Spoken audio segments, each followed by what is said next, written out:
What's up, folks? This is Tony Brewer. You're listening to or watching, as the case may be, Cogitations. Cogitations is the podcast where we think about things, we contemplate them, we turn them over in our minds, and then we discuss them. Daniel chapter 7, verse 28, Daniel writes, "Hitherto is the end of the matter. As for me, Daniel, my cogitations much troubled me. My countenance changed in me, but I kept the matter in my heart." We are not going to keep the matter in our heart. We're going to talk about it. Today, we're talking about Free for All Friday. I've got a couple of things to talk about before we start, and I just can't start a live stream with no hiccups. I'm going to have to pause this for about 10 seconds. I'll be right back, and then we'll get into the first couple of issues. And by that time, surely our crowd will have built up. Petrus or Seven's Pattern is here. Good to see you. And others will come in, and we'll have comments and questions, and the bulk of the show will be driven by the comment section. All right, bear with me. Show me some love. Like, subscribe, and share while I'm gone, and I'll be right back.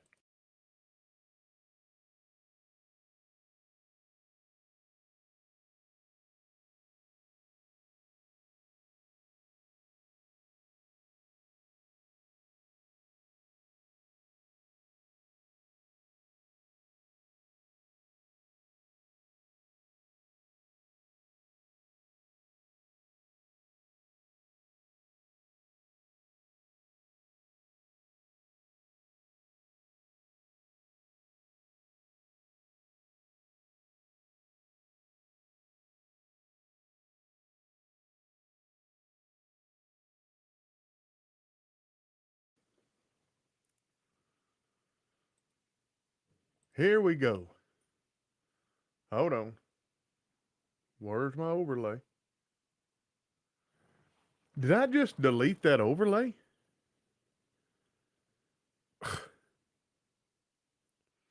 All right, then. We're just going to be without an overlay.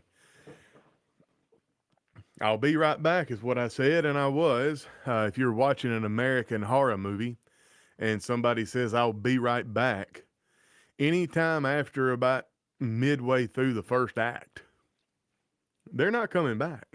But luckily, we don't live in a horror movie. All right, let's go to this email.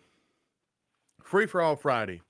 Remember, if you have questions, comments, show topic suggestions, what have you, we have an email. I'm going to keep this up for a minute. For show topics and questions, send an email to www.christianityisnow@gmail.com. Would appreciate your thoughts on this. Every December, for a number of years, our congregation's youth group has bought items for needy children outside the congregation. Before this last December, each child earned money to buy the items by doing extra chores at home or doing odd jobs for others. Last December, the mothers baked items for their kids to sell before and after services. I don't feel right about this. Seemed like the building had temporarily become a store. Reminded me of the times when denominations hold bake sales or car washes, etc., to earn money for various works. Is selling these baked goods at church wrong? Is earning money outside the church building for a youth group project wrong? It's obviously a noble endeavor, and I understand wanting the kids to earn the money themselves. I'm just uneasy about selling before and after services. Also, I recently heard about a congregation that played instrumental hymns from a CD over the speakers before the worship service started, and while the announcements played on screen. I'm absolutely opposed to this. Your thoughts, please. So we have two things here that we can talk about. And listen, I know sometimes whenever questions like this arise, that, well, you're nitpicking or you're straining at a gnat, swallowing a camel, this, that, and the other. I cannot tell you how many times I've been accused of straining at a gnat and swallowing a camel. And I don't think people understand how insulting that is. And I'm fairly certain that it's a 1 Timothy 1:7. They don't know what they're saying, and they don't even know what they're affirming by what they're saying. Jesus, speaking to the Pharisees, said, "Woe unto you, scribes and Pharisees, hypocrites! You pay tithe of mint, anise, and cumin, but you leave undone the weightier matters of the law, justice, mercy, and faith. These ought you to have done, and not to have left the others undone. You blind guide, you strain at a gnat, and you swallow a camel. Folks, the context of what Jesus was saying is that the scribes and the Pharisees were right in paying the tithe of mint, anise, and cumin. It is right to pay close attention to the minutia, because if you don't get the minutia, I don't know what the opposite of minutia is. Maybe some of you in the comments can tell me. But if you don't get the minutia, you won't get the big things. Can you find me a passage of scripture that says that if you are faithful in small things, you will not be faithful? If you are not faithful in small things, you will not be faithful in large things. If you are faithful in small things, you will be faithful in large things. The scribes and the Pharisees were not wrong for keeping the tithes and paying the tithes of mint, anise, and cumin. That's not what made them blind guides. That's not what caused Jesus to say you're straining in a gnat, but swallowing a camel. What caused him to say that was the keeping, because you want to strain gnats, do you not? I mean, it's a well understood idiom about a fly in the ointment. The Ecclesiastes writer writes about a fly in the ointment. So is a foolish word in the mouth of a wise man. That's not a verbatim, but that's in effect what it says. But the point is simply this. They paid the tithe of mint, anise, and cumin. They were straining at the gnats. But they were letting in the filthy camels into their house because they weren't doing the big things. You're supposed to do the big things and the small things. I know this commenter. This commenter is a good heart. They're not pharisaical. They're not legalistic. They simply want to do what's right. And if you are faithful in the little things, you'll be faithful in the big things. And that's what this is about. So let's talk about this real quick. First off, is selling these baked goods at church wrong? What this person means is the church building in association with church activities. I'm going to go ahead and be honest with you. This is a gray area. This is a matter of judgment. This is a matter of expediency. I know it is expedient to sell these baked goods at the church building, regardless of what's happening, because the kids are trying to raise money for cause. What was the cause? Toys for every December for a number of years. The youth group has bought items for needy children outside the congregation. All right. So they're trying to raise money for needy children outside the congregation. I'm working on a podcast, an article. I don't know what it's going to be yet, but making the case that there are certain things that individuals can do, but that the church as a whole cannot. I think we need to concentrate on that area. For one, this commenter is right. The church cannot hold a bake sale. It's not authorized. The church cannot enter into business. The church cannot, for instance, the church cannot, well, if the church has a parsonage, but they have a preacher that doesn't want to live in the parsonage, they can't rent the parsonage. They need to sell the parsonage. Now they can take the money and they can put the money into an account, and that account can draw usury. But that's different than entering into business and having a rental property. That's a rental business, and the church would be making money. Well, the church would be involved in a secular business. That's not authorized. And you're thinking, well, Tony, normally you have book, chapter, verse, book, chapter, verse. Well, the problem comes with how do you prove a negative? Like the scriptures authorize one way for God's people to raise money. That's the free will offering. And again, I'm not going to go through all those scriptures. It's 1 Corinthians 16 and 2 Corinthians 8 and 9 are two really good chapters. But then you have 1 Corinthians 9, which talks about the things coming across the altar, and it's the secular things. So we are receiving spiritual things from the church. The church needs to be reaping our carnal things. And one of the things that that money is used for, besides edification, evangelism, and benevolence, is the support of a minister.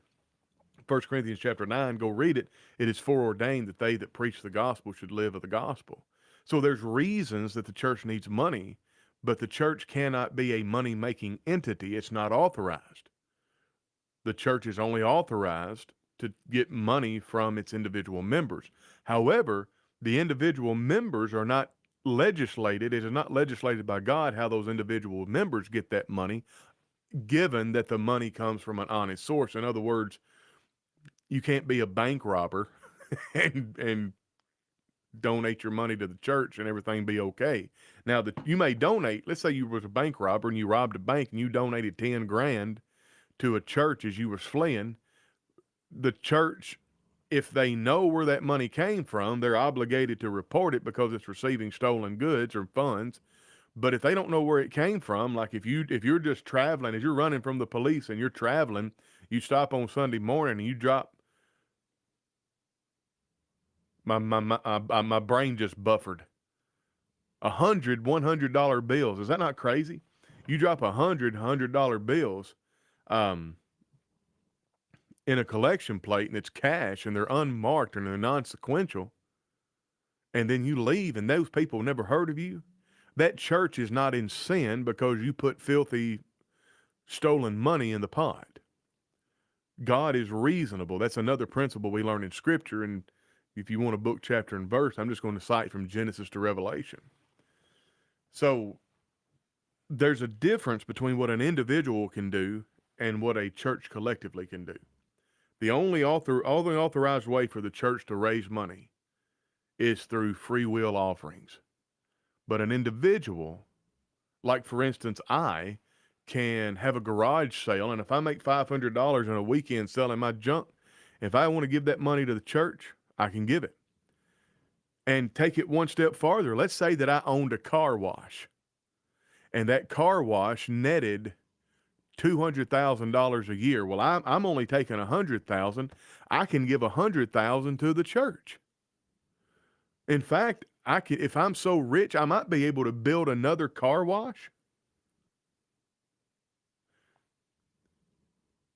And I could live off one car wash, and I could just make that other car wash. All of the money goes to the church. I can do that.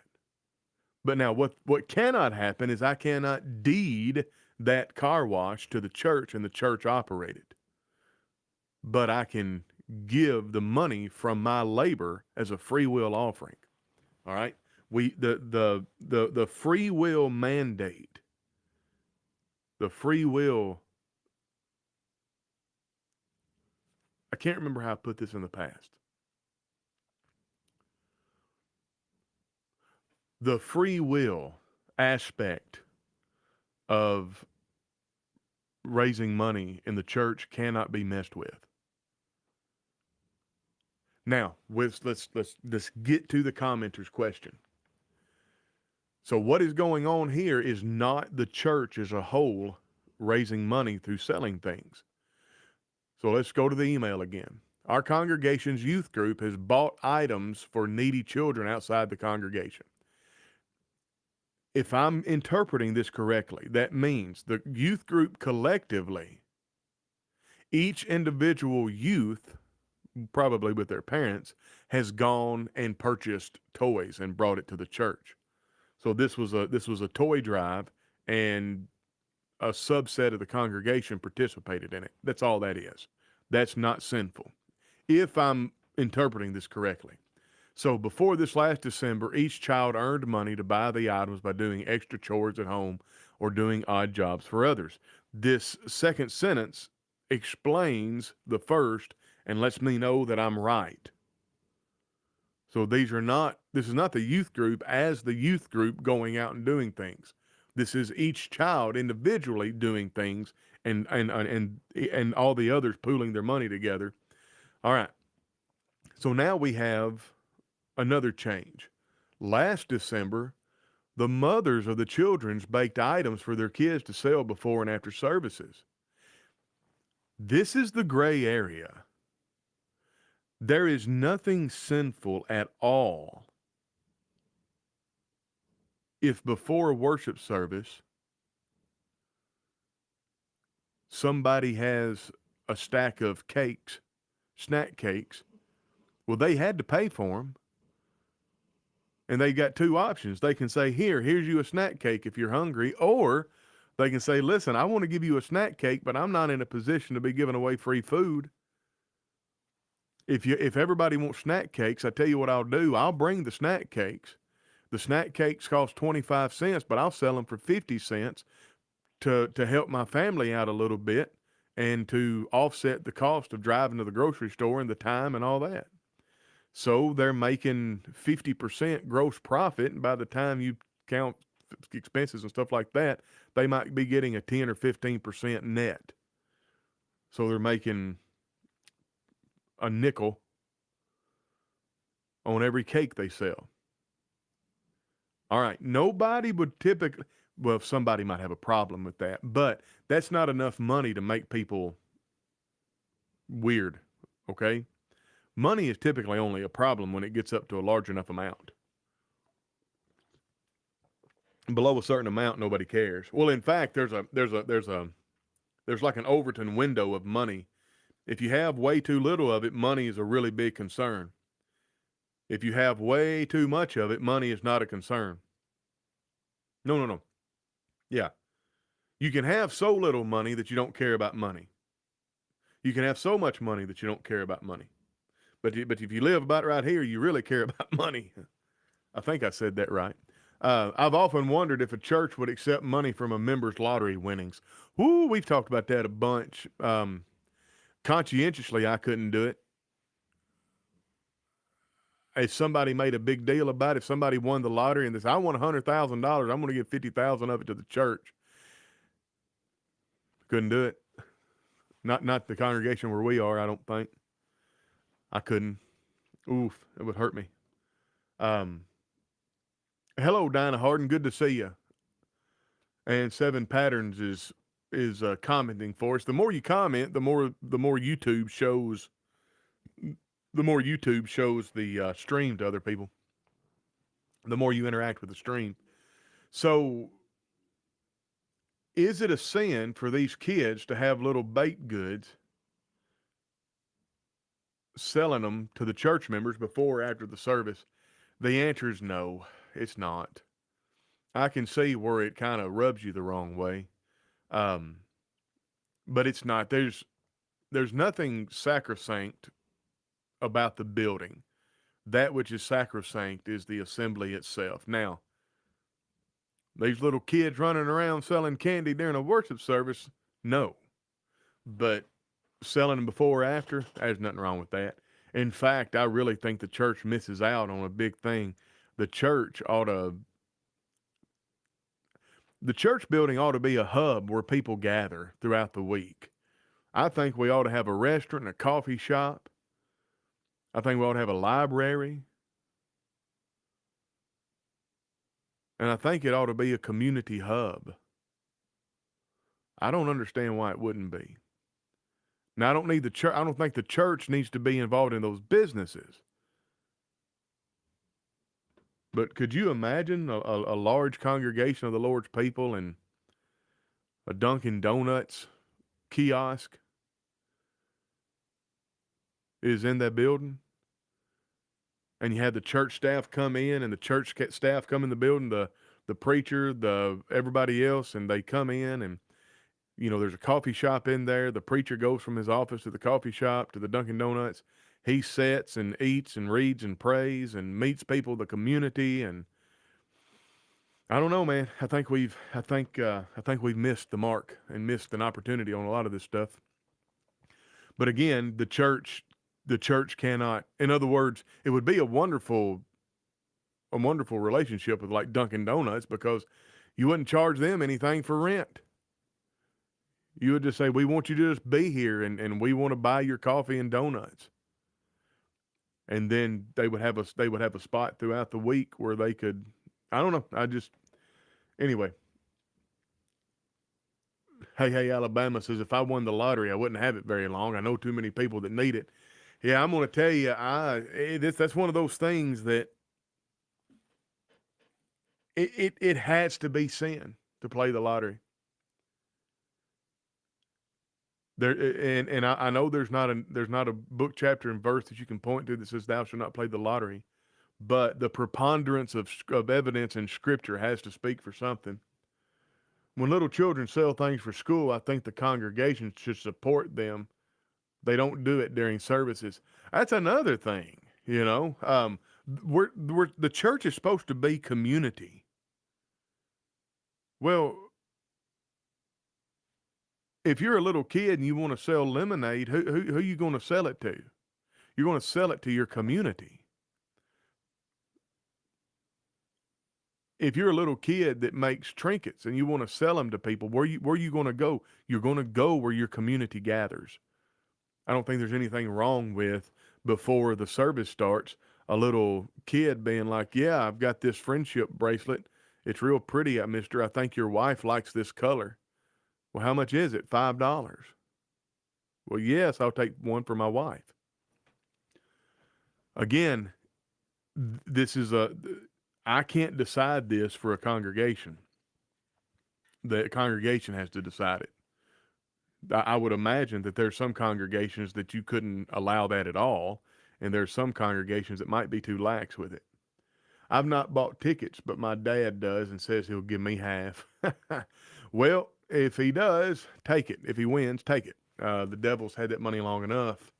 That's the thing. I mean, if somebody won the lottery and come to me personally and said, "Tony, I won the lottery and I won $100 million. I'm going to give you $10 million," I'd thank them.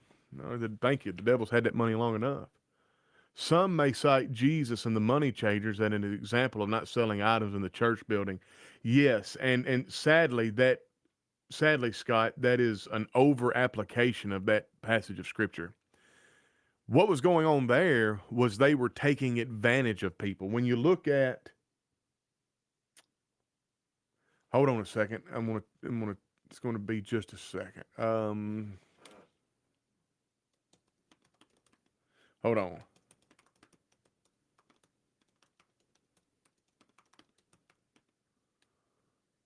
Yeah, Deuteronomy 14.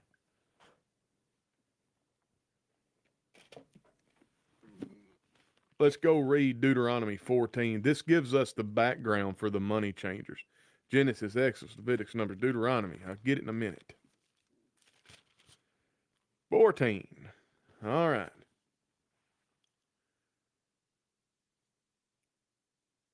I'm going to start reading in verse 22.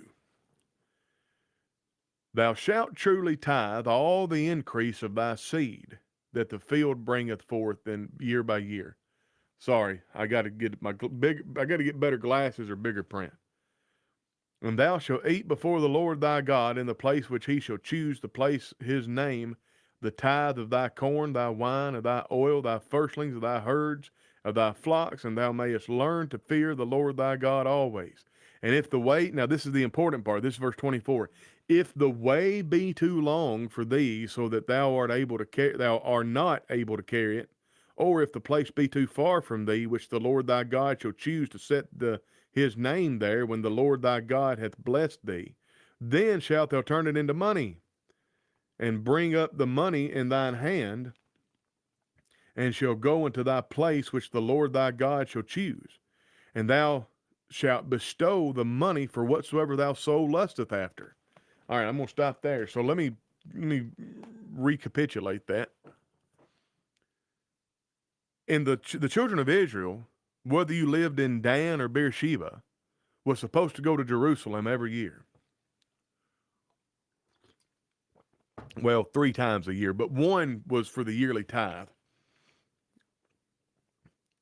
Could you imagine if you had 1,000 head of cattle, every year driving 100 of them, plus 10% of your sheep, your goats, your chickens, your herbs, your crops, everything, and go all the way from the extreme north end of the kingdom down to Judea or down to Jerusalem? So what God said is, what you would have given me at the temple, sell it for fair market value and come purchase in Jerusalem for fair market value. the items, whatever you want, and then that's when you give it to me. That way you don't have to carry it. See, God doesn't try to trip us up. Now, what had happened is that this had turned into a business where outlanders were fleeced. So if a goat cost $5 a pound on the hoof in Dan, you sold that goat, and let's say your goat weighs 100 pounds, so you got $500 for your goat. To go down to Jerusalem to buy that 100-pound goat to give to God that you sold in Dan, they would charge you $1,000. And you couldn't just go to anybody in Jerusalem for that. You had to go to the money changers in the temple.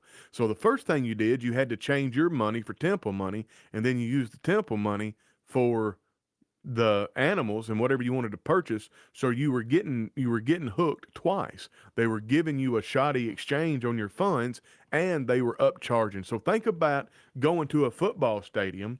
You have to trade your dollars for football stadium tokens, but one token costs $2 instead of $1. So it's not a 1-for-1. So now if you've got a hamburger that costs 10 tokens, that token you had to pay $20 for. Does that make sense? And so that's what was going on with, and when I say that, I got to come out of the habit of saying, does that make sense? When I say, does that make sense? Or when I say, are y'all understanding what I'm saying? It's not, a lot of times it comes across, I think, as, hey, I'm teaching something here. Are y'all smart enough to get it? That's not the way I mean it. What I mean when I say, do y'all understand? Or does that make sense? It's more of a, have I explained this or articulated this in an adequate way so that you're able to understand it? If you misunderstand something I say, the fault 99% of the time is mine. Anyway, hey, what's up, Robert Lady? So that's the deal with the money changers in the temple, and that's why. Well, like we had a fella at the congregation where I preached one time come to preach, and he set up a little table with books, and I'm like, there were people saying, well, he shouldn't do that because of the money changers in the temple. And like, he's selling you a hardbound book that he wrote, that he self-published, that he did all the legwork for, and he's selling you a hardbound book that he wrote for like $12.99. He's making $2 on it. Give me a break. This is not the money changers in the temple. Hey, Scott Beck, thank you. Context is key. You got that right. And Hey, Alabama says, I do things for the little ones that I won't do for older ones. I'd buy their bracelet and a few more. Ain't that the truth? That's like when you see a kid. We didn't have any toonies. In Canada, there's a $2 coin. It's called a toonie, and there's a $1 coin that has a lake loon on it, and they call them loonies. So you got loonies and toonies. There's no $1 bills here. The lowest denomination of bill money. It's not paper.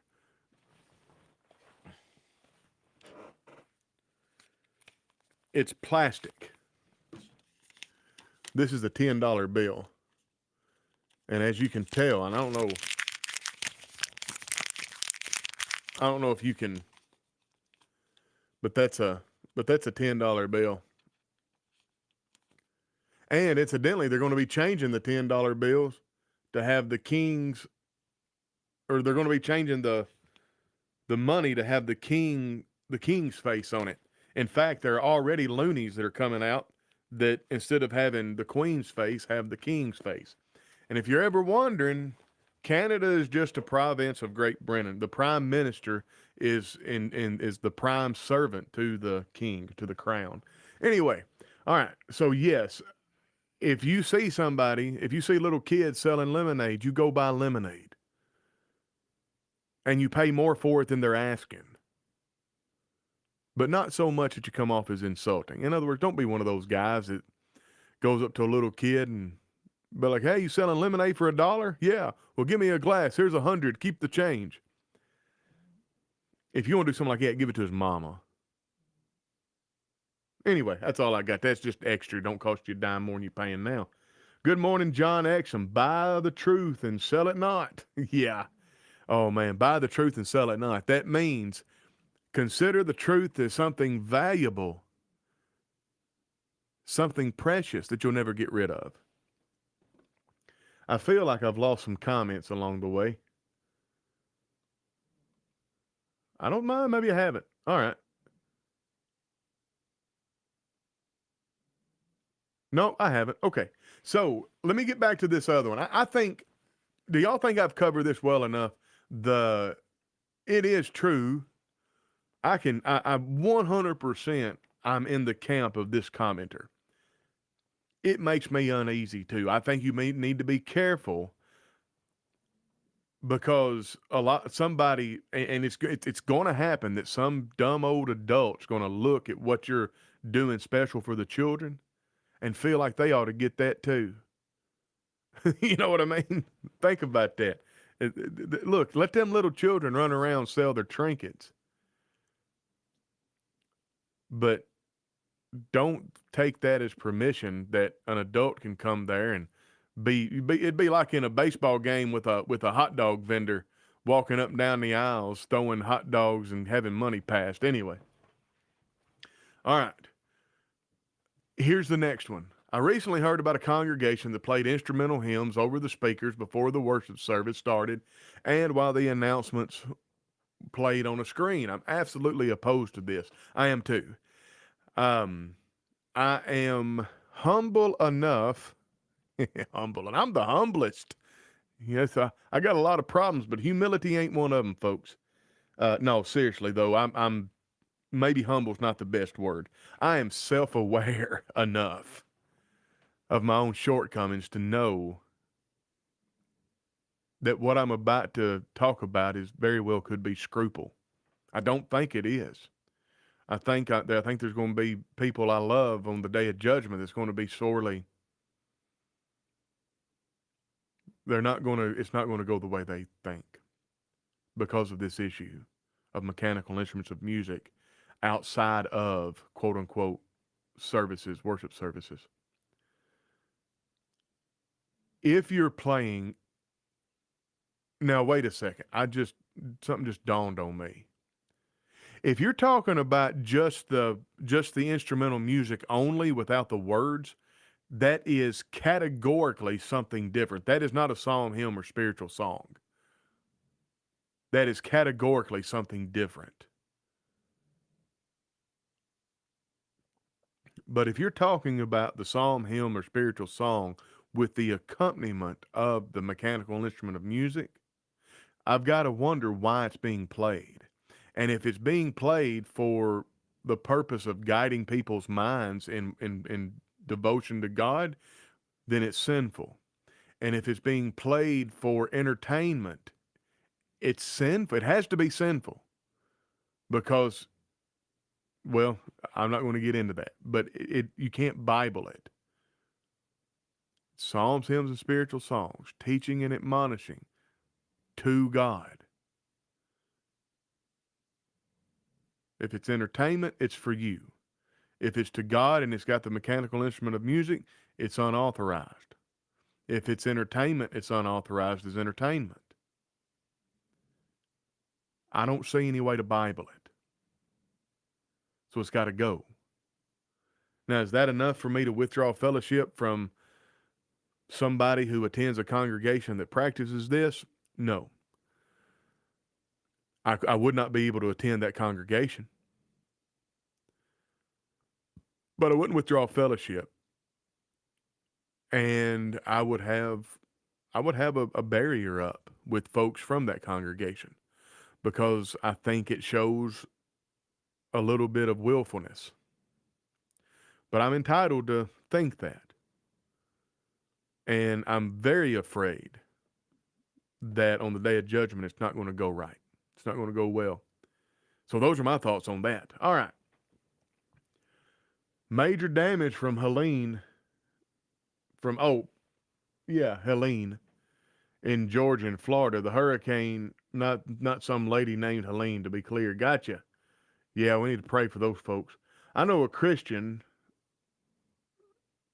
I know a Christian student center connected with a congregation near a university that raises money through car washes, camp stew sales, etc.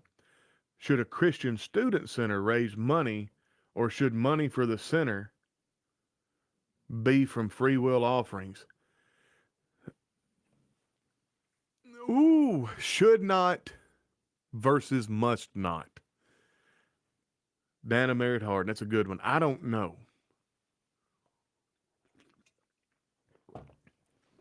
I know that the student center is not necessarily the church. I would have to chew on this.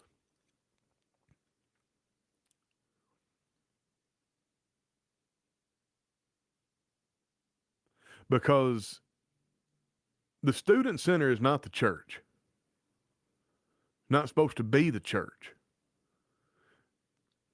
There's a caretaker of the student center typically, and he's on the staff and he's a minister of the church. But man, I don't know. I got to think on this. My knee jerk reaction is no, the student center shouldn't. But however, if I look at it as a separate entity, I don't know, man. That's one of those things where I'm really happy for the autonomy of congregations. I'm trying to think if the Church of Christ Student Center in Weakley County, the University of Tennessee at Martin,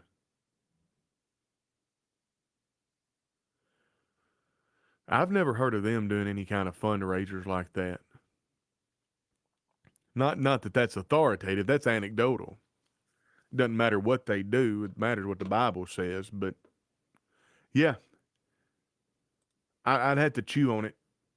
I think if I was at a congregation that oversaw a student center,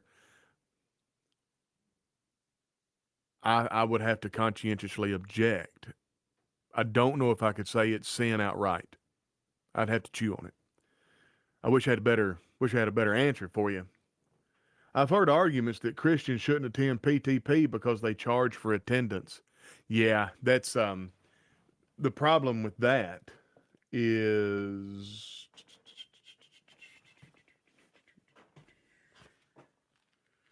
let me see. Yeah. Let elders that rule Let the elders that rule well be counted worthy of double honor, especially they who labor in the word and doctrine. All right, so we're not talking about elders, are we, John? That's a specific thing. But now, because they are worthy of double honor, or they're worthy of double honor because of this general principle. Thou shalt not muzzle the ox that treadeth out the corn, and the laborer is worthy of his hire. Well, Luke chapter 10, verse 17 is quoted, and then Deuteronomy is quoted. A laborer is worthy of his hire. You don't muzzle the ox as he treads out the grain. Let's look at 1 Corinthians chapter 9, and I want to show you something. This is why polishing the pulpit can charge money for a ticket. All right? 1 Corinthians 9. 5, 7, 9. Verse, hold on.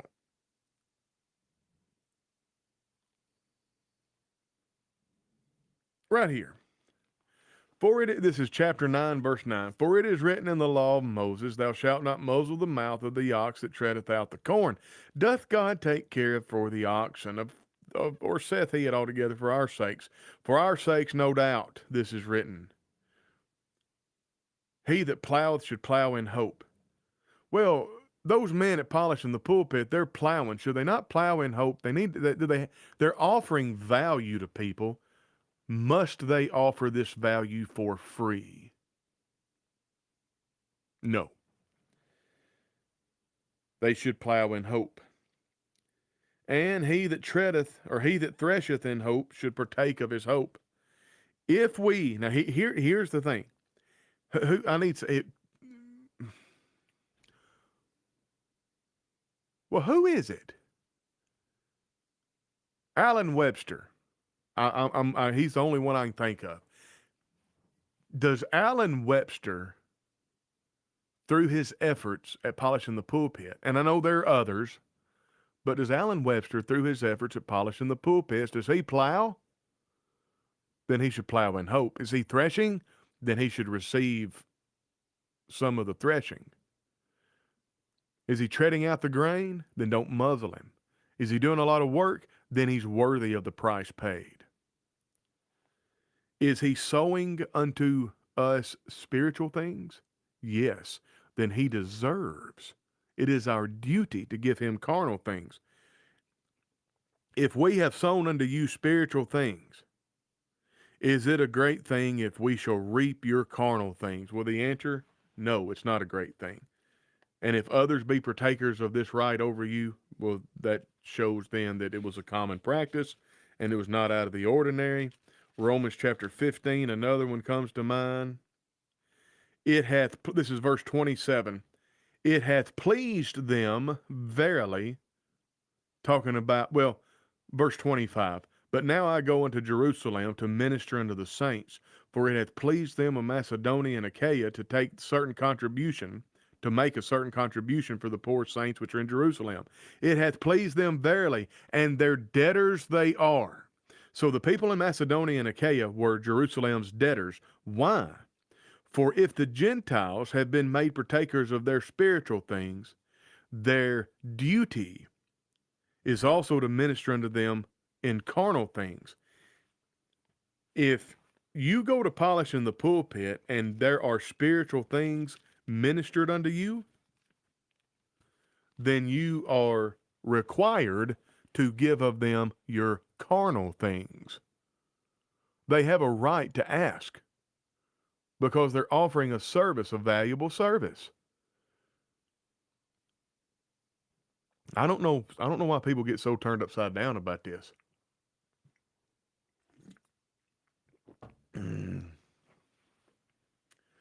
All right. I heard the PTP supporting congregation loses money every year on the event. They have to.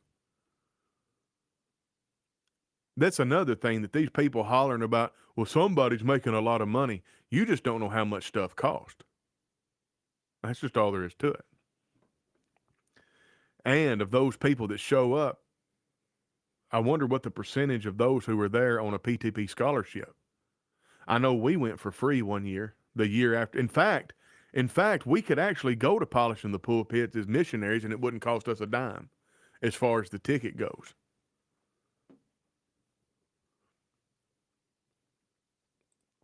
And I know you're not anti-PTP. Galatians 6:6. 6:6. Be not weary in well-doing. No, that's not it. Little children, let no man deceive you. No, that's not it. Be not deceived. God is not mocked. For whatsoever man soweth, that shall he also reap. He that soweth unto his flesh shall of the flesh reap corruption. He that soweth unto the Spirit shall of the Spirit reap life everlasting. And you will reap if you faint not. Be not weary in well doing. Oh, yeah, I know what the verse is. We are to give, take care of, especially those of the household of faith.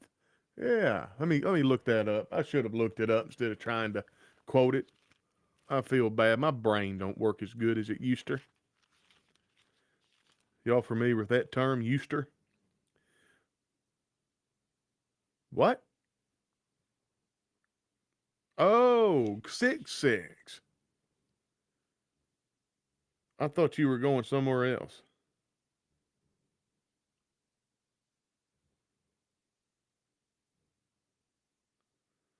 Nope, I went to 7. Anyway, let him that is taught in the word communicate unto him that teacheth in all good things. Yeah, that's a good one, Mary. That means let him that is taught in the word pay unto him that teacheth. That's why I had a hard time thinking of what it said. I'd forgotten about that verse. I am not inspired, and I take every opportunity, it seems, to prove it.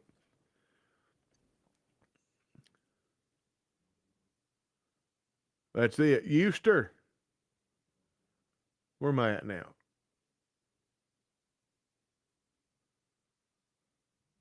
Yeah, Deborah O'Neill. She's replying to John Exum, but I would think that goes to expenses and they don't make profit. Yeah, they.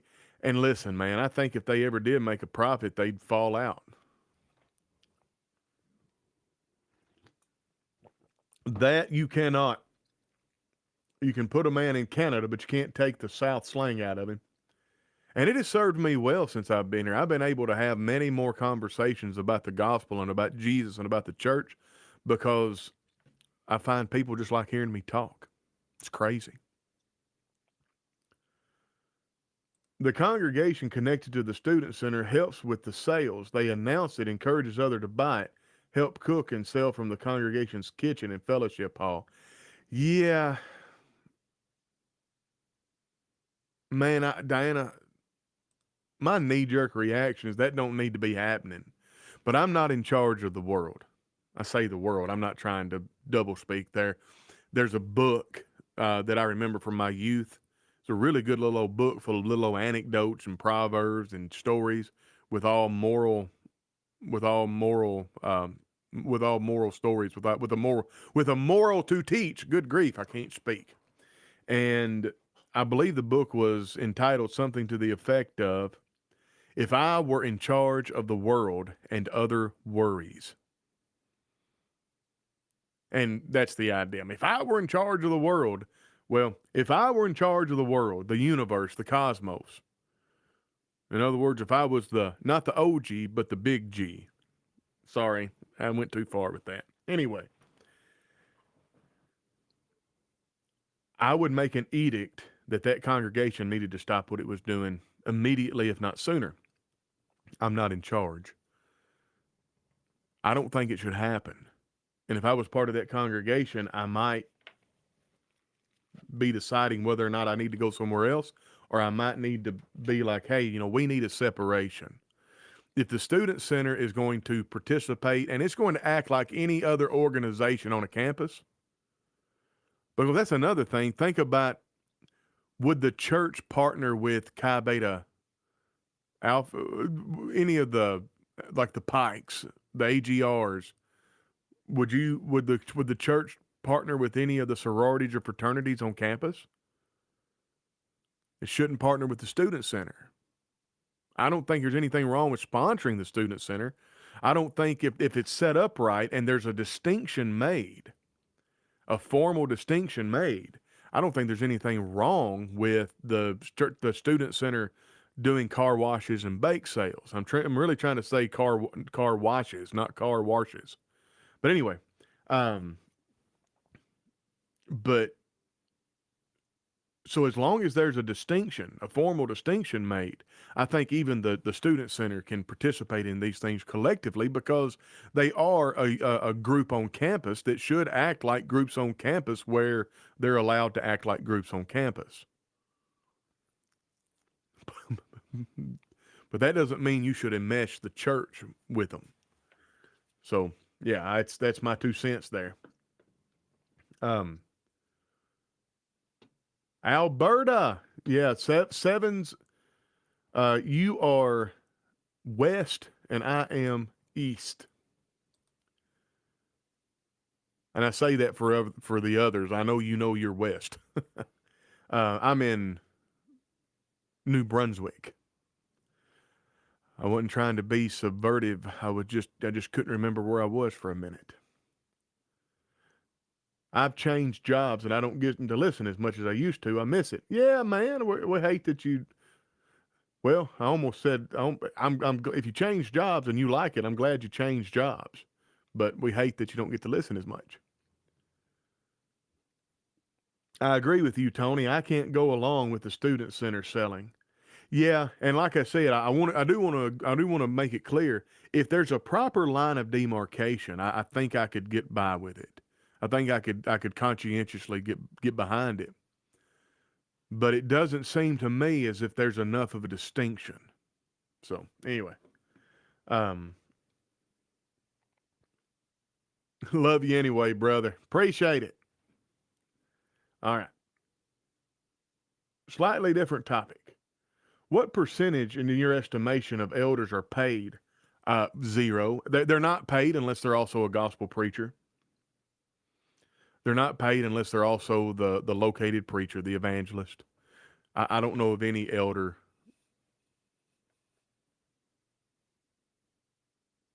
I'm going to take that back. I may know of one, but I don't think he was paid in his capacity as an elder. I think he was paid because he was actually doing some other service for the congregation. He just happened to be the elder or one of the elders. But that's the thing, right? 1 Timothy 5 there. Let me go to it.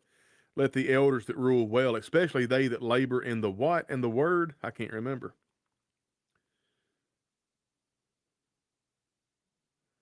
All right. Oh, can't.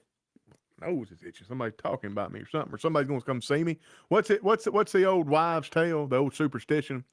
If your nose is itching, it means somebody's coming to see you, or something. Or if your ears are tingling, somebody's talking about you. I don't know.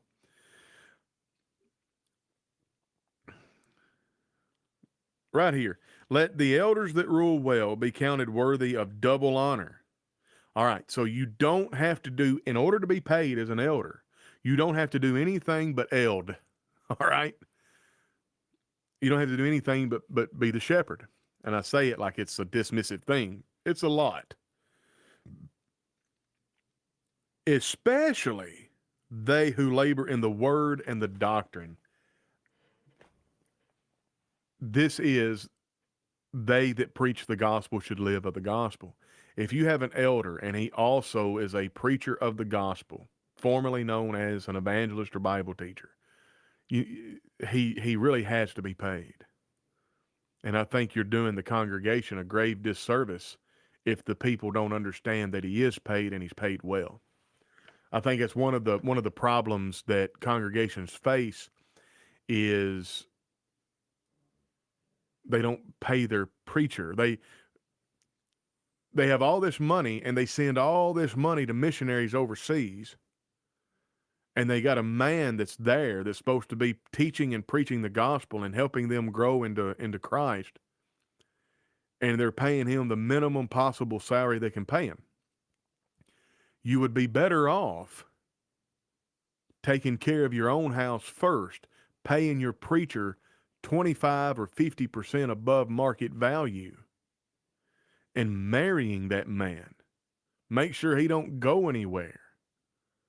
If you're an eldership, you don't protect the congregation from him, you protect him from the congregation. You write a contract with him, say you will never be fired for anything less than damnable false doctrine and sin. We don't do it right, folks. Anyway, I would get off that soapbox. If your nose itches, someone's coming to see you with a hole in their breeches. I had heard an extra line to that, but could not call it to memory. What are some good ways to help people in natural disasters as the church? Call in the Church of Christ Disaster Relief. They do it better than anybody, and they're scriptural regardless of what anybody tells you. I talked to the man on the phone. He talked to me for 3 or 4 hours one day, and I front loaded. I said, listen, I don't know what I agree with and what I don't. You know, people gossip, and I've heard things. I want to talk to you, and I'm going to ask you questions, and I promise I'm not being antagonistic or adversarial, but the questions that I ask is going to come off that way. Can we still talk? He said, absolutely. I can't even remember his name, but he was on the board. And he talked to me for, man, it was a long time. I don't think I'm exaggerating. We might have talked on the phone 3 hours. I'm going to tell you, folks, I have no issue of conscience whatsoever with the Church of Christ Disaster Relief. It's not a parachurch organization, despite what anybody says. But I'm just a filthy liberal that's too afraid to speak up. That's what I've been told. Cowardly, I've been called. Anyway, where we at? Where we at? So, what are some good ways to help people in natural disasters as the church? Yeah, so realistically, call the Church of Christ Disaster Relief. Um, Open the church building up. If you have a presence on Facebook, open the church building up and be like, look, we have a large auditorium, sleeping bags. And you may even have, if you know a disaster is going to happen, maybe have some of the members of the congregation bring blankets and stuff like that. Maybe have a bunch of crop. Well, you are liberal, John, just an old filthy liberal. Sorry, for those of you listening and not watching. John says we support the disaster relief as a congregation, and he says, I guess we're liberal. LOL. But anyway, yeah, um, blankets, sleeping bags. Maybe stock some up if you have the room for it.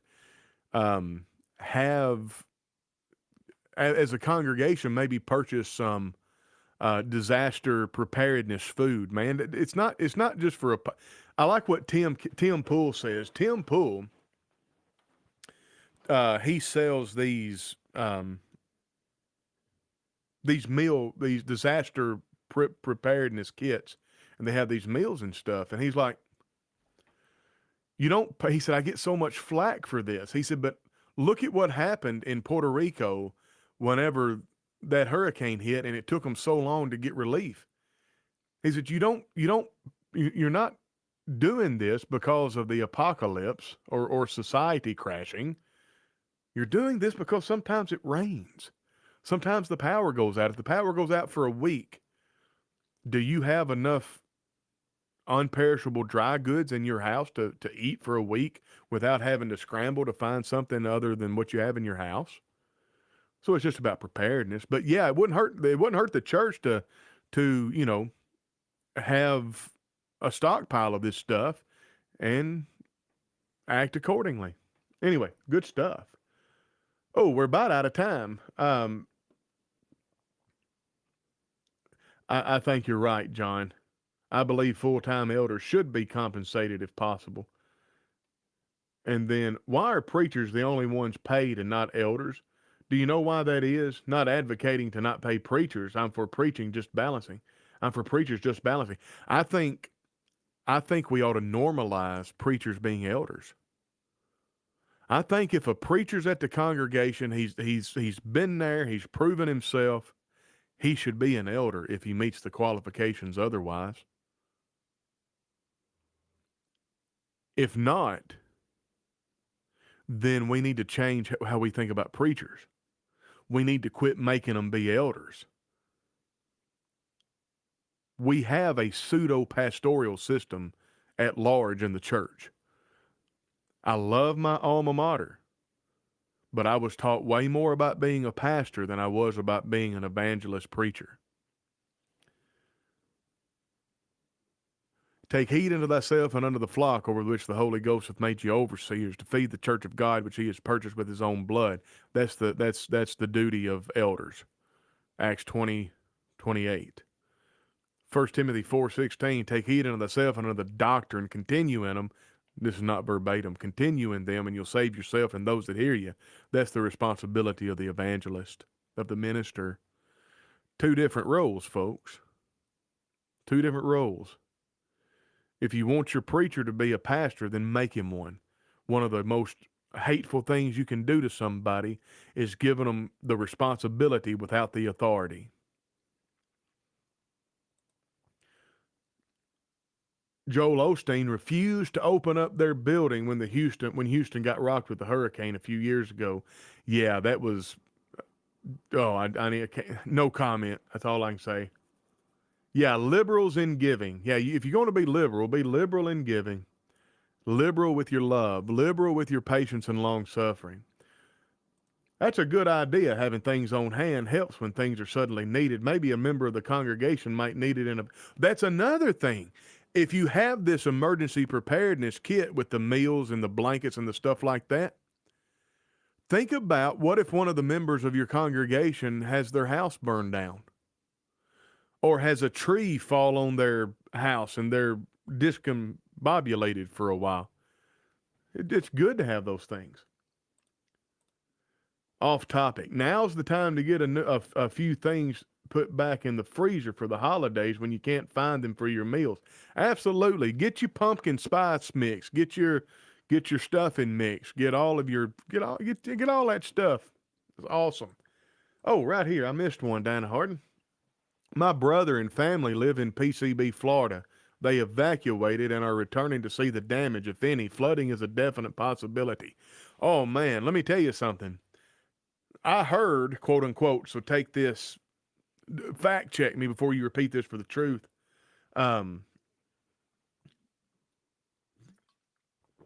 That emergency preparedness authorities, whatever they were, I can't remember, maybe in FEMA, that agents were telling people, you've got to evacuate. And if you're not evacuating, would you please write your name and address and social security number or some such somewhere on your body so that whenever we find you, we can identify your body. What? I don't know. Maybe I just didn't grow up with it, but whew, goodness. That's I just want to leave. I mean, if the clouds get dark, I'm going. You ain't got to tell me quiet. You ain't got to tell me twice. My problem is I would eat everything before the holidays. Hush your mouth, Scott Beck. Don't be talking about me. All right. John says he's got his pumpkin pie. Yeah, keep a couple of kits at home if you need, so you can take them to someone. Absolutely. John says he can verify that. That is true. I almost wish it were not. Or I almost wish that I was wrong. My problem is I would eat everything before the holidays. Yeah, I got that. Yeah, don't be talking about me, Scott. All right. Folks, let's shut her down. I am so thrilled with the crowd that we had today. Oh, here we go. When I used to go to town a lot, I kept a few bagged meals in the car to hand out to homeless asking for food. Pop top cans of food, snack, napkin, and spoon and fork. Whew, you just, listen, what you just did affected me in a way that you did not intend. I got so nostalgic. You know what I want so bad right now? I want some Vienna sausage. We call them beanies. Beanie sausages with crackers and mustard and hot sauce. Man alive. Or some potted meat. Ooh, some liver cheese with Miracle Whip. Oh. And I want to eat it when it's about 110 degrees. And I want a 0 candy bar for dessert. Son, you get some Beanie Weenies, crackers, mustard, and hot sauce, and a liver cheese sandwich, and a 0 candy bar. Well, you could build the Empire State Building in a half a day. Tabasco on Beanie sausages is delicious. And don't forget the bottle of water. Yes, the bottle of water. All right. I got to be done.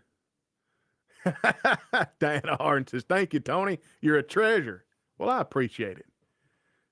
Thank you for that link, John. Speaking of links, you know I got to plug my wife's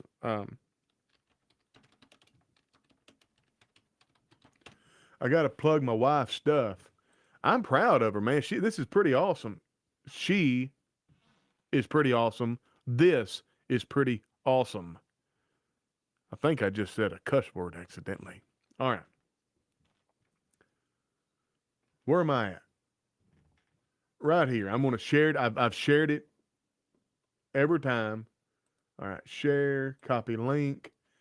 Get ready to apply the Bible study concepts that we've been talking about here on The Mindful Soul. On Monday, September 30, we start a study in the book of Matthew. You will get a discussion post that encourages general discussion like this one here in your email. You can respond to the prompts or study on your own. Included in the discussion post will be a link to my answers, which will be made available daily here on Substack. I'd like to encourage you to review the study concepts in the previous post and let me know if you plan to participate. Leave any questions or comments for me here. And here am I going. Paste. Boom. All right. So John made a link to the NBC News that validated what we was talking about, where they were telling folks to write your name, address, and information on your body somewhere so they could identify your body. And hey, Alabama, LaBeth is a go-getter. Um, oh, let me tell you something. She has brought child-centered play therapy to New Brunswick. Like, she opened up, I think, 2 or 3 more slots. And within 24 hours of them being opened up, she was scheduled about 6 months out. You cannot see her unless somebody cancels for 6 months. That's the first time you can get an appointment. Anyway, that's all I got on that. So LaBeth is doing this study. You'll really like it. Here is, I think she pinned this. This is Mastering Bible Study. My goal with this Bible study series on the Mindful Soul is to help you build the skills and experiences you need to become a more confident Bible student. This way you can create a Bible study routine that isn't confined to the resources or workbooks you have on hand. That's such a wonderful endeavor. And yeah, right there, boom. So you have those links. Check them out. Remember, if you like the show, if you like what to do, we need your support. We are 5 subscribers away from the 1,000 subscriber mark. I hope we get those 5 subscribers over the weekend. Here's some ways you can help that don't cost a dime. Starting in order from least involved to most involved. Number 1, the least involved, do what you're doing now. Watch the content. Hold on a second. Let me get the, for show topics right there. So number 1, watch the content. That's the least involved thing you can do. If you watch the content, then that helps us grow. More involved. If you're watching on YouTube, back out of the live stream comments and go give the video itself a like.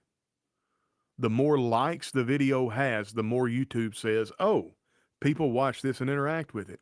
And then they'll put it in front of more people. And then it's our responsibility. We got to make sure we got good content, a good thumbnail, good description, all that good stuff. But share it. So so like it and all that good stuff. But then if you want to help us grow, the next level of involvement would be sharing the content on your social media platform. So go to Substack. I can't believe I deleted my overlay. So go to Substack, Christianity Is Now, or Christianity Now, Substack, and just read an article and share the article on Facebook or wherever you like to do things. If you're big on TikTok, talk about the brand on TikTok, share the brand and share the articles on TikTok. That's a little bit involved, but we're going from least involved to most involved. Then up from that is make sure you're subscribed on Substack. You've given us your email and you get a notification every day whenever we put articles out. And then the final level would be monetary support. The ways you can support us monetarily is you can send us money through a tip jar, nearchurches@gmail.com, and some of you opt to do that. And I don't say who sends it because I would assume you wanted to be anonymous. Y'all wanted to be anonymous. Um, you also can do um, Patreon for as little as $1 a month, and you can set it and forget it, and just $1 a month comes out until you decide to tell it to stop. Now on Substack, you can have a paid subscription, and we're focusing on Substack. We try every week to release content for our paid subscribers, but it is only $5 a month. $5 a month or $50 a year, and quite frankly, that helps us out the most. And then remember, helping us grow on YouTube. Once we get to a certain point, YouTube is going to start sticking ads on our content. We want to have part of the money YouTube's making. If they're going to make us watch ads, we at least want to be paid for it. So anyway, all of that. That's awesome. 996, four subscribers left, folks. I can't wait. I'm so excited. I don't know why I'm so. There've been things in my life that have been really, really difficult that I've accomplished that I don't talk a whole lot about. But this is amazing. I don't know why 1,000 subscribers. I don't know. Anyway, folks, that's all I've got. God bless every one of you. Thank you so much. Like, subscribe, share the whole 9 yards. Cogitations podcast can be found on Apple Podcast, Spotify, TuneIn Radio, and Podbean. We would love for you to go subscribe there, and you can listen to these podcasts on the go. Christianity Now Narrations is where I narrate the articles that we release on a daily basis, and you can listen to those on the Substack app or on Spotify or Apple Podcast. Just go to those platforms and type in Christianity Now Narrations. God bless every one of you. This has been Tony Brew with Cogitations, and we'll